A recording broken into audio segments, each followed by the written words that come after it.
Welcome to Awards Bait, the official Galaxy of Film award show podcast, where we ask ourselves, what's getting nominated this year?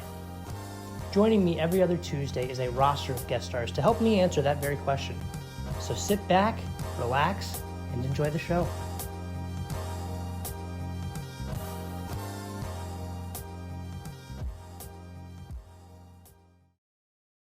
Hello, everybody. Welcome back to Awards Bait. We've got a special episode for you this week. We've got Best Actress. It's been a good structure to the show so far. We've got Best Picture down. We've got Best Director. Got Best Actor. And this week we're doing Best Actress. And who better to join me than the other half of Drink the Movies? Michaela, welcome. How are you? Hey, I'm great. Thanks so much for having me. Yeah, totally. We had Brian last time for Best Actor. It just made sense to round out the Drink the Movies hosting duo with Best Actress. You know, it just absolutely. Makes sense. So here we are. It's probably my favorite category, being a former actress wannabe person. This is perfect. Wonderful. Yeah. So I mean, if you want to talk a little bit about your show and who you are, I'm sure everybody would love to hear. So go for it. Yeah. Well, hi, everyone. I'm Michaela from Drink the Movies and Drink the Music. My podcast partner, Brian, has been on Galaxy of Film a few times. And so this is my first time. Go easy on me. But I'm so excited. We talk about all things movies, music, and we love to drink. My name's Michaela, and I love to drink.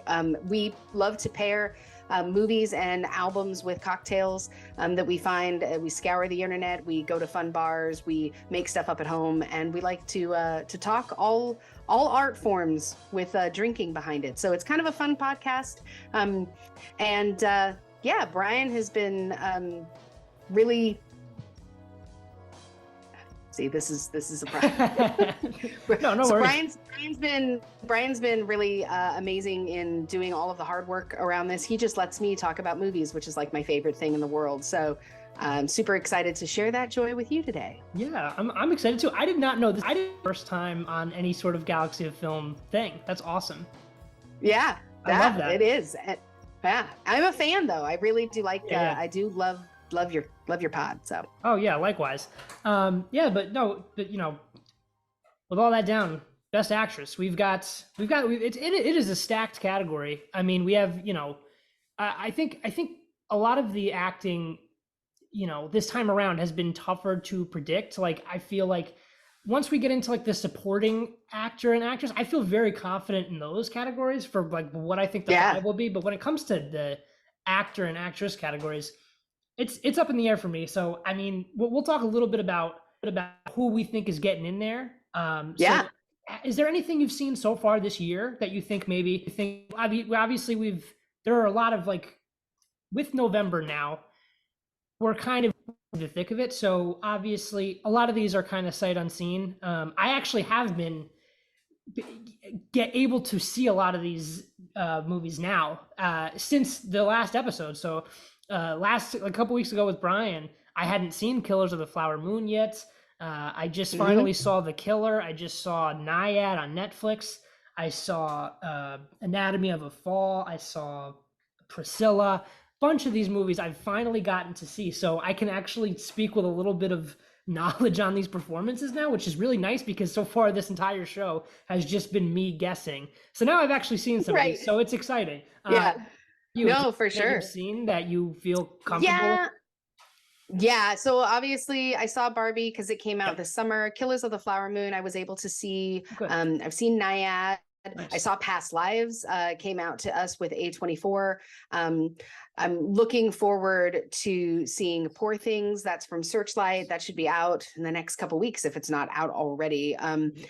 But yeah, there's been, and of course, Christmas time, we're really hoping that the strike ends so that everybody can go back to the movies because The Color Purple is supposed to come out that day.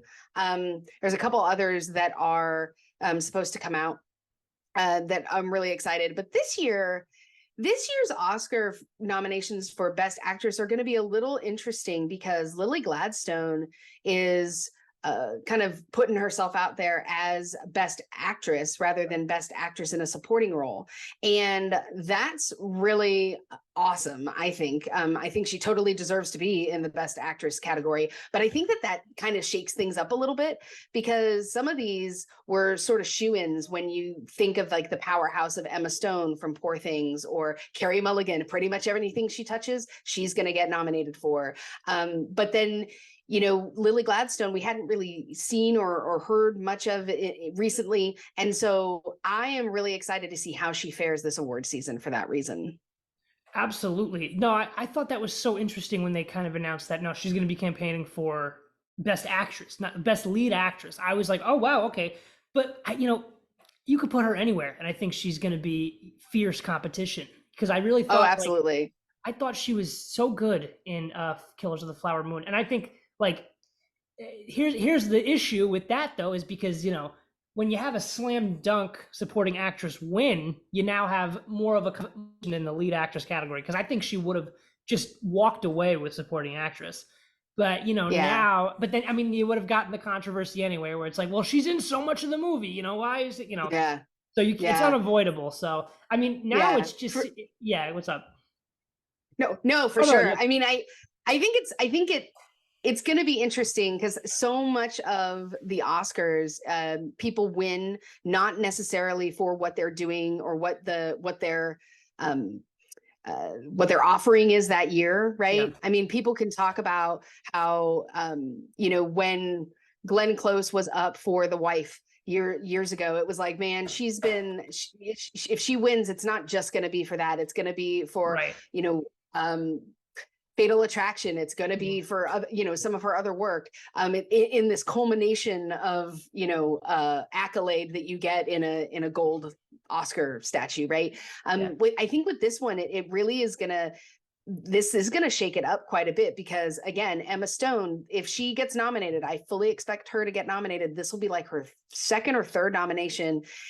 She's won before. Same with Carey Mulligan. She's been nominated. Margot Robbie's been nominated. I mean, there's so many other, these are heavy hitters. This is not a situation where you had some really good performances, but one standout. I think all of these are going to be really tough. And I'm really proud that Lily Gladstone is going for it, because in that film, I mean, the whole idea is her whole family. So to make it really kind of this guy fest of, Leonardo DiCaprio and Robert De Niro, and and have them kind of have to duke it out for best actor. I'm fine with that, but I'm really glad that she's going to get some accolades here, and I really hope she gets nominated for that reason. Oh yeah, I think she, I mean, spoiler alert, she's definitely in my sure bets. I really feel like, yep, for sure. And we talk a little bit in previous episodes. We talk a lot about like you were kind of saying, where it's like, they're awarding the body of work. I think Lily Gladstone, for a long time, she's not a well-known actress by any means, but she's been putting in the work. Like, you can see that she's got the credits under her belt. She's been doing this for a long time. And to just now finally kind of get the spotlight, it's encouraging, and I think it's great. And especially with everything that Killers of the Flower Moon is kind of saying, I think it's important that she wins, and even, at least gets nominated. But I think it's important that she wins as well, because I think the film is just saying so much, and it represents so much.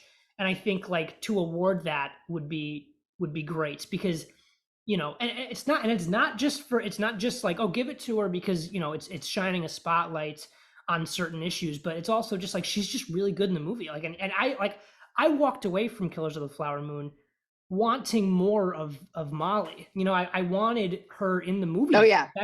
That's the sign of a really great performance, because she, captivated me. I was I said the same thing. I felt very similarly about Lily Gladstone that I do with Cillian Murphy. And that is like, throughout the film, you can kind of just see like Lily Gladstone's eyes, and Cillian Murphy does the same thing. They're both like, just the life is leaving them as the movie progresses, and I think it's so cool. Like, I just love the way they handled that with both of those films. It's incredible to watch, and just to see her kind of just become this shell on a bed, just getting poisoned.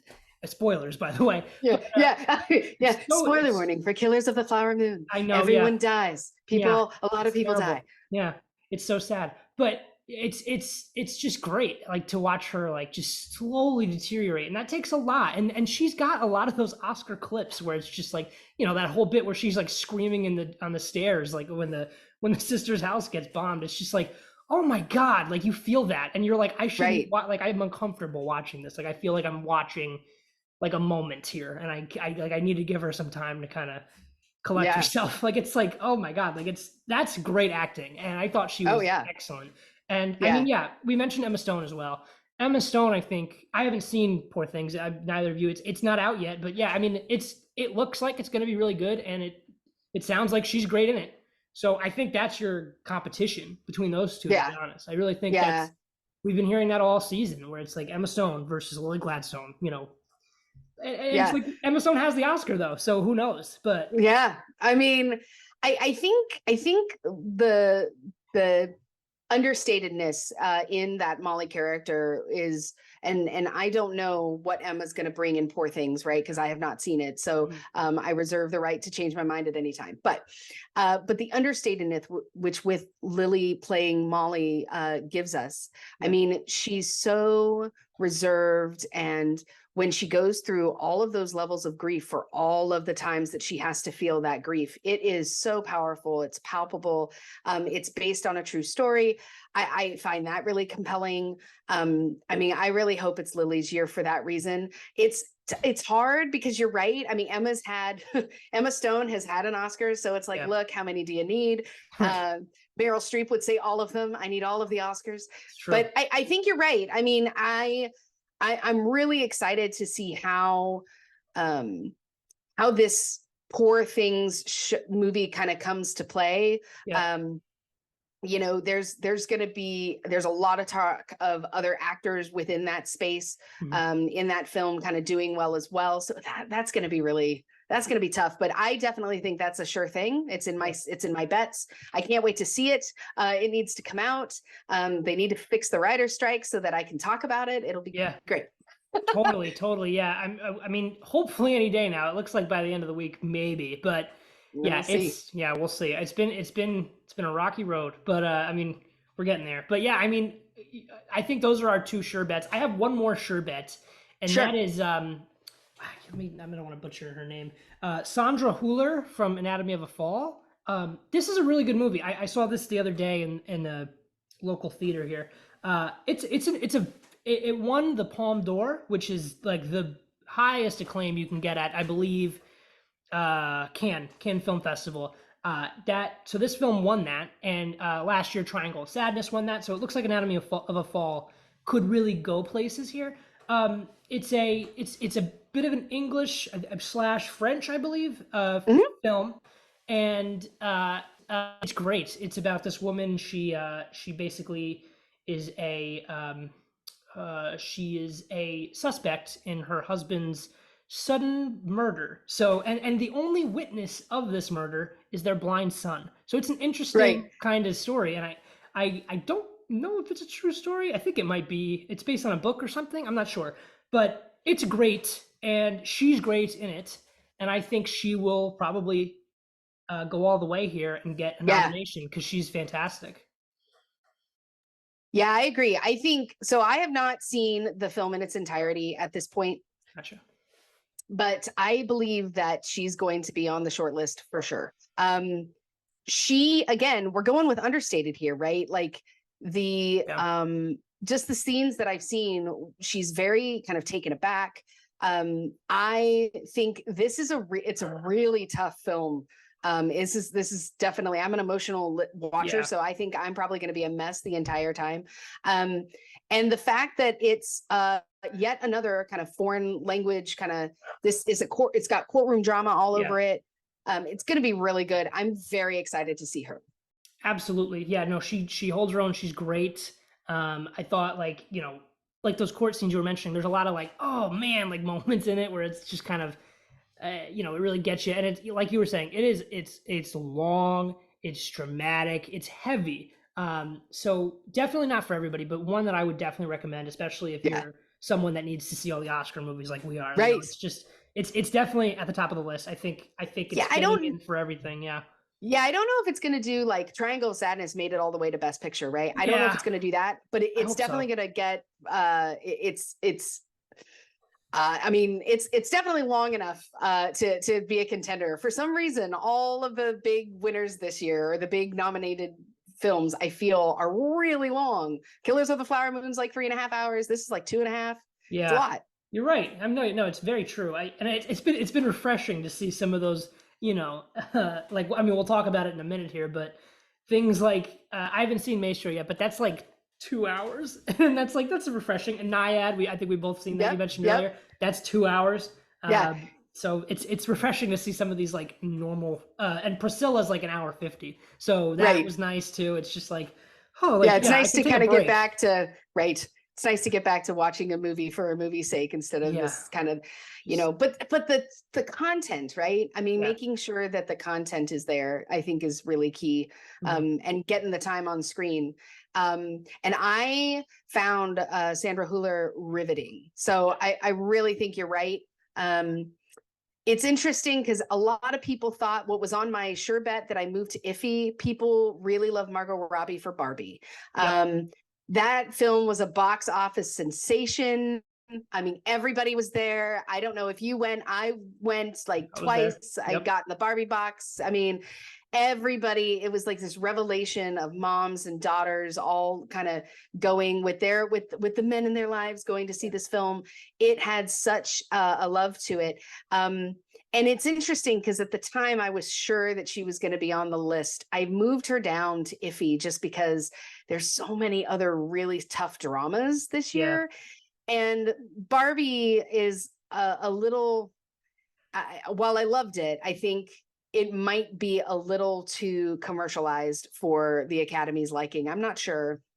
Yeah. Prove me wrong, Academy. That's fine. Yeah, I hope so.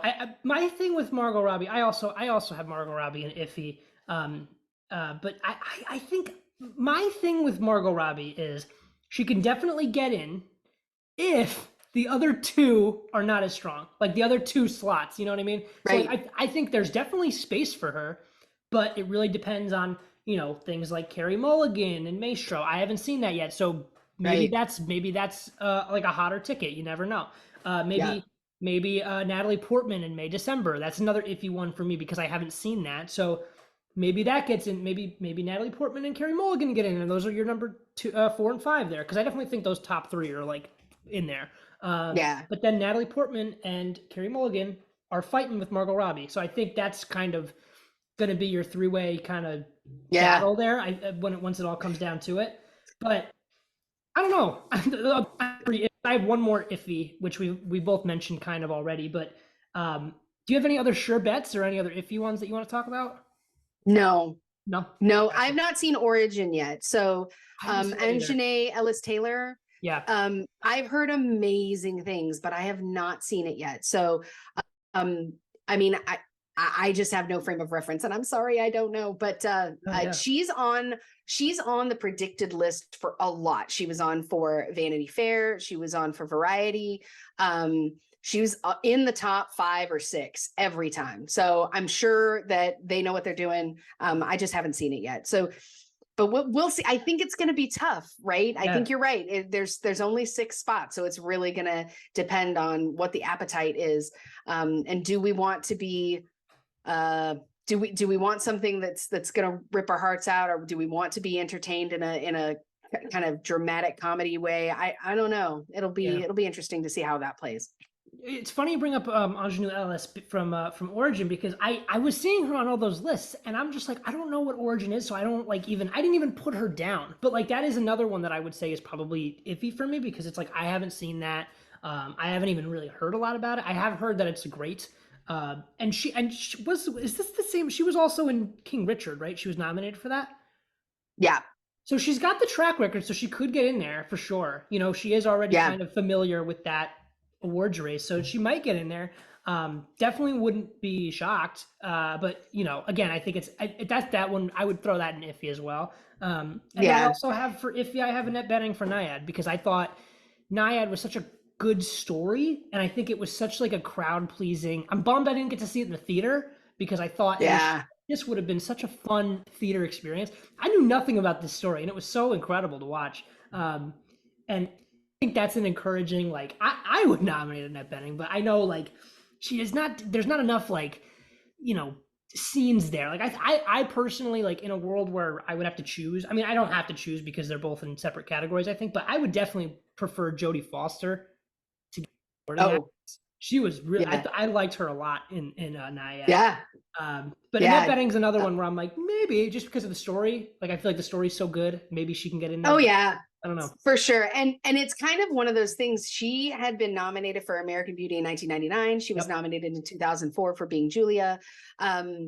She is one of the few who it's like, all right, if she wins, I think it's going to be not only for this amazing performance, but also kind of an homage to all of the other times she was nominated, and deservedly so, right? And kind of a body of work kind of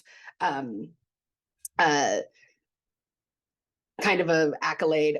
Coincidentally, nope,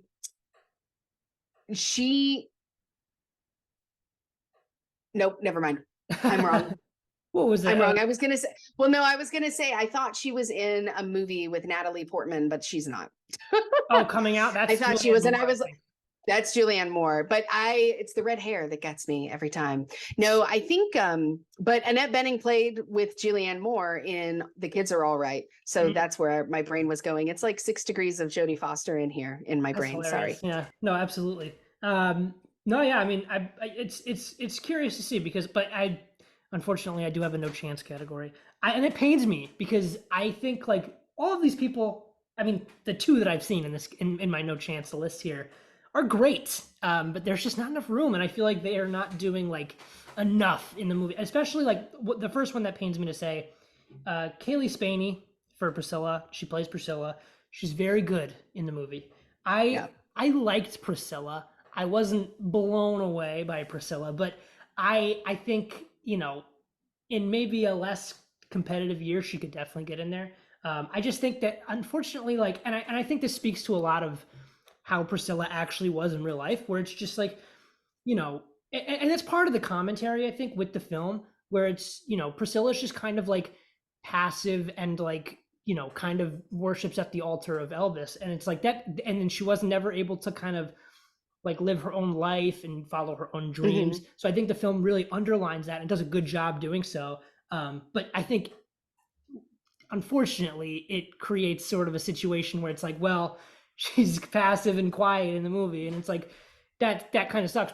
But she played it well. Like, she did a great job. I'm not even familiar with the actress, but I think like she did a good job, and I would like to see more from her. And I also don't think Jacob Elordi is doing. I think the movie is very kind of like quiet and like it never really gets to that like 11 that you kind of are waiting for. But I liked it, and I thought like Jacob Elordi and Kaylee Spaney did a good job. But I just feel like, you know, there's not enough. It reminded me very much of Spencer, where it was like Spencer's. I love Spencer, and I don't even think Kristen Stewart was nominated, right? She was. She was. Okay, so she did make it. I was. That was my favorite performance. That was my favorite lead actress performance of the year. Wow. I know. I thought she was excellent. Now I don't even who she was excellent. I don't even know.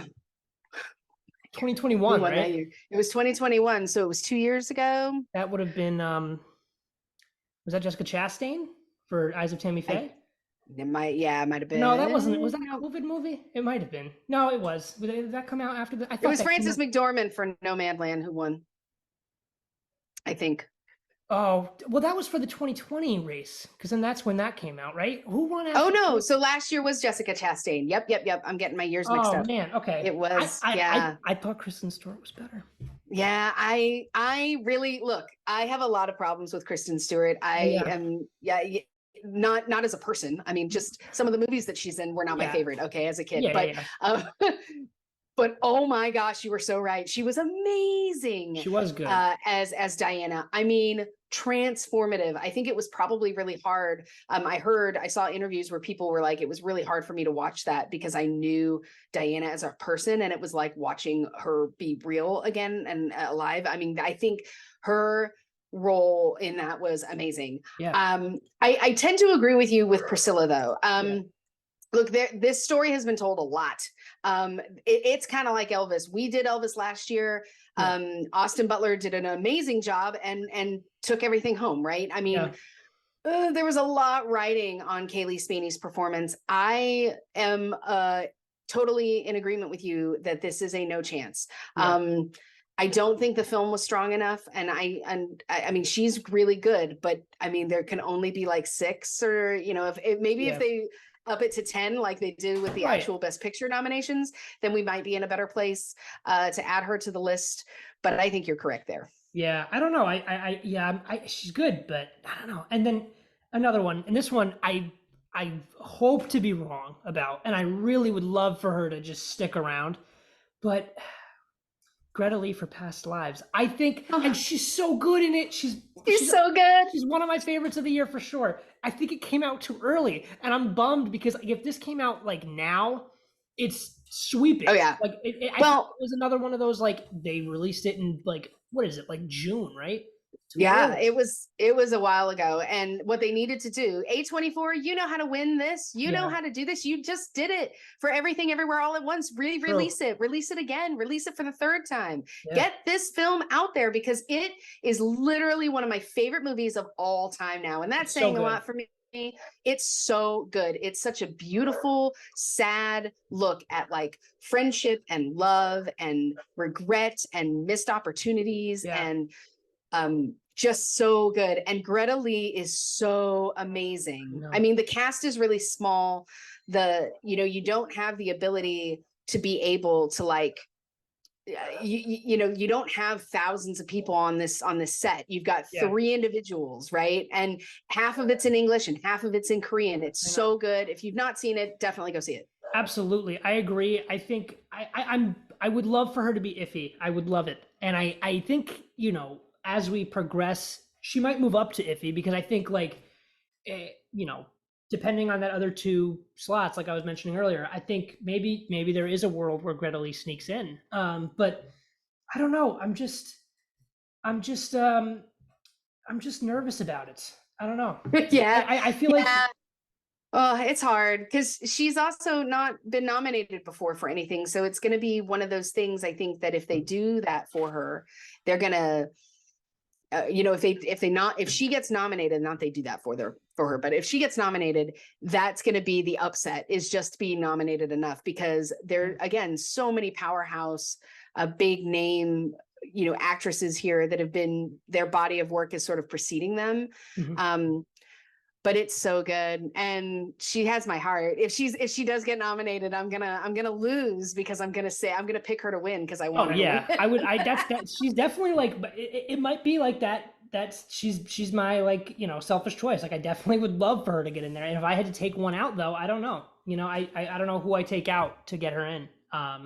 Just because like I was saying with like the overall like kind of narrative there, where it's like these other 5 are just stronger. I don't know. Yeah. But it's I don't know. But Past Lives is incredible. So I think like if any movie deserves it, it would be that one. I also I've never heard of this movie, but Jessica Chastain from Memory. She's one that I like we just mentioned. She won 2 years ago, so it is possible that she hangs around. And I'm not really familiar with this Memory film, but I'm not either. But it's got Peter Sarsgaard. Yeah, I mean, I feel like their chemistry is going to be good. I don't know if they like each other or not in this film. Let's see here.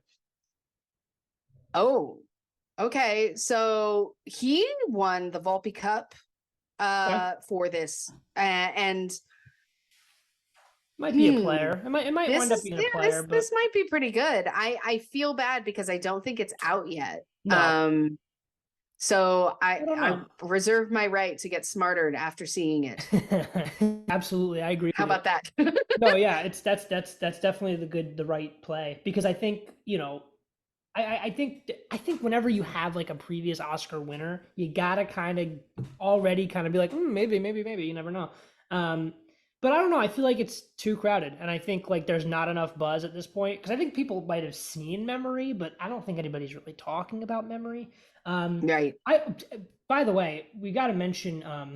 I haven't yet, and I don't even have any of the because I don't know like a lot of the like what the roles are in the film, but The Color Purple could have just an avalanche of Sure. acting performances Sure. that are just worthy of recognition. But I'm not really familiar with a lot of them right now. I think a lot of those are going to be in supporting actress, whereas maybe the lead is kind of more underplayed. I don't know, Yeah. but I think like a lot of the surrounding supporting performances will Yeah. make up that category. But I mean, for I think you're right there. Sorry. yeah, no problem. Just because I think that because nobody has seen it, it's Yeah. kind of one of those things that it comes out at the end of the year. It's going to be right at the end of the season for it, and it might just take us all by storm. I mean, it's going to be amazing. The fact that I believe this was done. This is a remake from Steven Spielberg's first. Yes. He did it. He's done it twice now. It's, I think, right. So that's going to be really interesting because I don't know if we've ever in the history of film seen someone make a film and then remake the film. Yeah, I don't know. I know he's definitely. I think he's producing it again, right? Is he producing it? Yeah. Yeah, I don't know if he's directing. I can't remember who directs it, but let's see. I'm looking. that is interesting though. But yeah, he was involved with the original. He directed the original for sure, and then I believe that was with was it Oprah Winfrey? Yes, it's actually directed this. Yes, Oprah Winfrey was in it, and she actually won her Oscar for that role, I believe. Cool. Which is amazing. It's so good. So I don't know. There's a lot riding on this one. You're absolutely right. This film was not is produced again by Oprah Winfrey, Steven Spielberg, Scott Sanders, and Quincy Jones. It's directed by Blitz Bazawule. I'm hoping I'm saying that name right. So but it's interesting to me because I don't think I've ever seen that before, where it's like somebody who made the film is like, yeah, let's make it again, right? Well, because I think it was on Broadway for a while, so now this is like a musical adaptation. So the original is not a musical, so this one is. So that's interesting. Yeah. It's going to be really, really cool. I have a lot of hope for it. There's a lot riding on it because the first one is such a treasure. Yeah. But this one's definitely going to hit different because of the musicality of it. And just, the times are different. So that's going to be, for me, something that is most exciting is seeing how Celie, which is Fantasia Barrino, she is a high contender for this. I just haven't seen it. It'll be interesting how we accept her now as a society, 40 years after the first time we saw her, like what that's going to look like. Yeah, I agree. But I think for now, just because I don't even think this has been in the festivals. Like I feel like nobody has seen this yet. So it really is a wild card. Like it's like this whole year is really weird because they haven't been able to talk about these films. You don't have any of the actors. When I don't know if this was your experience, when I saw Killers of the Flower Moon, Martin Scorsese is like sitting up there and he's like, thanks for coming to watch my movie. And I was like, well, that's cool because Leo can't do it. And, Lily can't do it. Like none of these people can actually do that. Yeah. So it's going to be weird. It's like, hey, if you were in the movie, if a movie showed up at all and it was halfway decent, we got to nominate it for something because there wasn't a lot of marketing for these. But I think that's part of the joy this year is that it's really going to be like, was it a good film? Was it a good performance? Not, hey, this person went on a hunger strike or this person went and, sold their soul to every paper in town trying to get people to campaign and watch their stuff. It kind of leaves some of that politics behind. I mean, who am I? What do I know? I'm just a person who likes to watch movies, but I think that this might be really interesting for that reason, this Oscar race. I never even thought of that where it's like, no, for the first time in a long time, we are judging the work and only the work. I think that's great. There's a silver lining right there. There is. There you are. That's great. I have one more dark horse, or no chance. Sorry, not dark horse. Vanessa Kirby for Napoleon. I think she's gonna be good in it, but I don't have a lot of hope for Napoleon, to be honest. I think it's gonna be. It might be fun, but I don't know if it's gonna be an Oscar contender. Oh no, I don't know. So when I was watching Killers of the Flower Moon, there was a preview, and it was like a 5-minute piece of Napoleon. I don't know if you saw it. Holy moly. It looks good. Oh my gosh, it looked amazing. I have not been that moved in a war scene since watching Saving Private Ryan. Yes, I said it, and I stand by it. That was insane. It's oh my gosh. Now, she's not in this scene at all. Right. I have no idea if she's going to be any good. But this is an epic, like 1917 kind of ish. Okay. It's definitely going to be on Oscar, like just even if it's just cinematography and the choreographing of the battle. Holy moly. I can't say it enough. I thought I was blown away. So I don't know. I feel and I love Joaquin Phoenix. He is one of my favorite actors of all time. So I can't imagine him not having amazing chemistry with people, because that's just kind of, he's known for that. Good or bad, indifferent. So we'll see. I hope so. We'll see. I mean, it's got a good release date for sure. It's got that Thanksgiving weekend. It's it's gonna be a big and it's getting a wide. I love that Apple does that, because Netflix does not. Like, I had to drive like an hour to go see The Killer the other day, and it's like I can just go to, like, what did I just Killers of the Flower Moon, Apple TV. Right. It's an Apple movie, and it got an IMAX release, and then Napoleon's gonna have the same thing. It's gonna play in theaters. They don't even announce when it's coming to Apple, so you gotta go to the theater to see it. I love that. Yeah. So I'm definitely pumped to see Napoleon in the theater, and I hope I haven't seen that 5-minute sequence that you're talking about, but maybe it'll point me in the right direction, because I do have hope that it'll be good, and especially given like the current space of everything, like I think like there's room for it. I hope there's room for it for sure, but we'll see. For sure. I don't know. But and I mean, Vanessa, do you have any other notes? Sorry. No, I was just going to say Vanessa Kirby. I mean, she's a force to be reckoned with. She was impeccable in Pieces of a Woman. Now, she didn't win, but she also won the Volpe Cup for Best Actress. So I think the Volpe knows what they're doing. So it's going to be really hard, because she's great at playing these really kind of deep, dark, the darkness inside Pieces of a Woman. I don't know if you saw it, but it was real hard. It's real hard. That movie stuck with me for a while. Yeah. Oh, yeah, for sure. And so it's going to be really interesting to see. I don't know. We'll see. But it's so much. There's too many good ones this year. Yeah. I think in other years it might have been easier to kind of pick it out. But we're definitely going to get to judge them on their work instead of what was marketed best. So I love that. I know. We only talked about like 12 people. Like, it's like, this is such a, I mean, and so how many movies come out a year? So many. So it's like, right. The possibilities are endless here for this category. But I mean, that's pretty much what we've got here. That is the Best Actress category. Do you have any closing statements about the Best Actress category? And if not, where can the listeners find you? Oh, well, let's see. I love talking about the Best Actress categories. Yeah. We will be covering the Oscars on Drink the Movies, hopefully. So I appreciate you letting me do a little plug. You can find Drink the Movies on Apple Podcasts, Spotify, Good Pods. We're on Apple iHeartRadio. We're everywhere. Anywhere you're listening to this podcast, you can probably find us. We're really love it if you gave us a listen, because that'd be really great. This is the best job in the world. I'm so grateful to you for letting me come and talk about the things that I love the most in the world. This is so fun. Thank you. Oh man, yeah, I had a great time recording this with you here. If you guys, you can find me on Instagram at Jakey Lemon. You can find Galaxy of Film on all of the same platforms that Drink the Movies is on. And also released just today is Max and Tyler's new film, Novex. Go check it out. I watched it this morning. It's really fun. I had a great time watching that. It's a good vibe. So if you haven't seen that yet, go check it out. It's just dropped yesterday. I guess this is going to be out on Tuesday the 7th. So it just dropped today, Monday the 6th. So go check it out if you haven't already. And that about does it for us. But Michaela, thank you so much for joining me. And we will see you guys next time with Best Supporting Actor. Thank you guys so much, and have a good one. Bye.